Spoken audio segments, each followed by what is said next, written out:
After 2 years of painstaking investigations into the activities of the defunct Special Anti-Robbery Squad, SARS, and other units of the Nigerian police force as it relates to human rights violations, the independent investigative panel of the National Human Rights Commission are here to submit their report. The chairman of the panel commends the federal government as he calls for the implementation of their recommendations. The Victim Compensation Fund be set aside to settle the awards of these compensations. We further urge the National Economic Council, which directed the establishment of the various panels on human rights violation, to further direct the National Human Rights Commission to harmonize these various reports of the panel and urgently submit same to the federal government for quick action.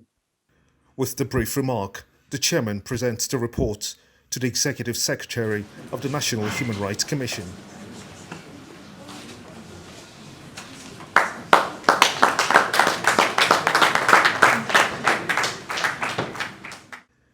The Executive Secretary promises to pursue the full implementation of the report.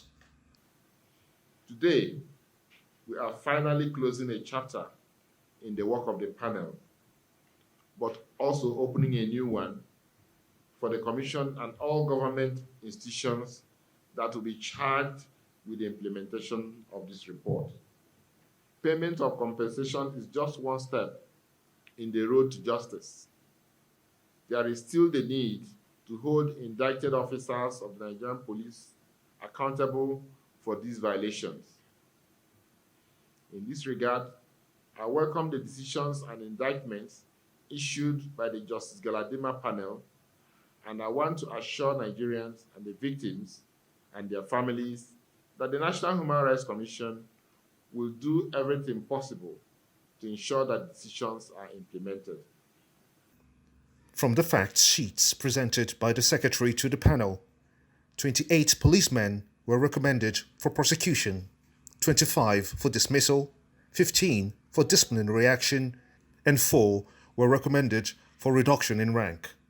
Other decisions of the panel include the payment of compensation to 39 petitioners for extrajudicial killings and 7 for enforced disappearance. 9 persons received compensation for unlawful arrests and detention, 30 for torture, cruel, inhuman, and degrading treatment, 6 for threat to life, 6 others for confiscation of property, and 3 for abuse of office. With the presentation of the report, the National Human Rights Commission assures Nigerians of full implementation of the recommendations.